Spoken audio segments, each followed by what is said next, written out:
Hello, my name is Mary O'Neill. I had a surgery in Los Angeles at the end of 2019, and from then until about May of 2021, I was medically homebound. I had a great team that was working with me, OT, physical therapy, nurse. In May, things began to shift. And in June, I went to a neurosurgeon who was going to send everything back to the neurosurgeon that was in Los Angeles. And so, anyway, I went into his office after this imaging, and it was just it was difficult.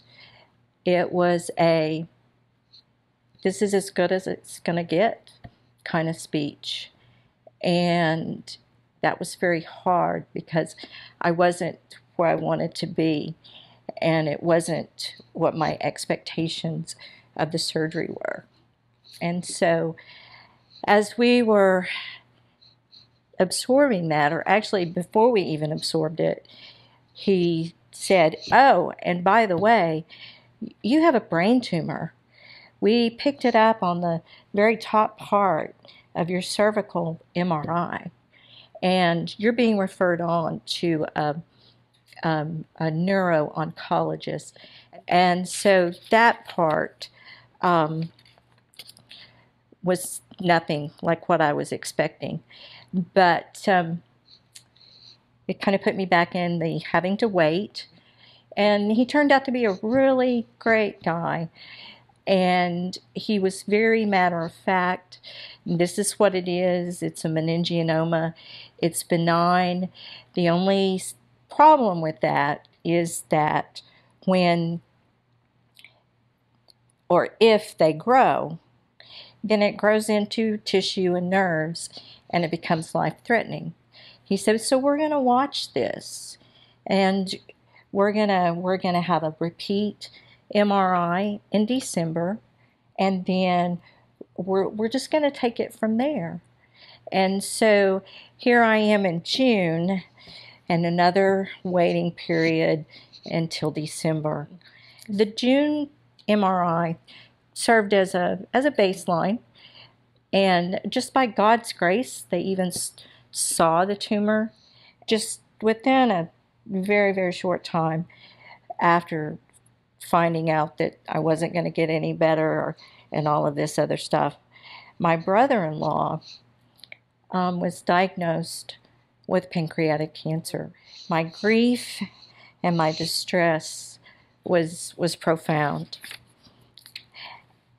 And finding equipment for this situation has been a real journey also, in that it would have been nice to just find a wheelchair, a vehicle, and all of these things. Nothing has been appropriate where we could just, that it fit all of us. It fit me, it fit the situation, and it was something that my children, grandchildren could handle. But things did begin to shift. And so in December, the MRI was repeated, and the tumor is stable, and I repeat it every December for 5 years. But next December, I will not take this fear into the depths of silence, because fear is not of God, and God never left me. And I can speak clearly to that because God is giving me a very clear message. And He reminds me daily that greater is He that is in me than he that's in the world. So for all the roadblocks, for all the things did begin to shift, and extraordinary things are happening. We are on trying a third wheelchair.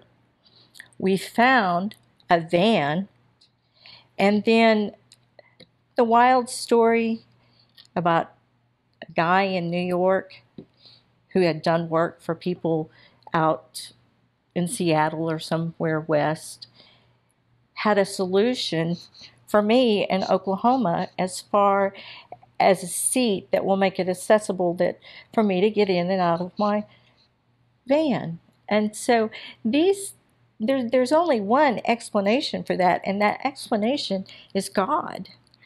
And it's just incredible how once the worst thing that could ever happen, we got past that, then we got into the possibilities and all of the things that God is teaching me right now.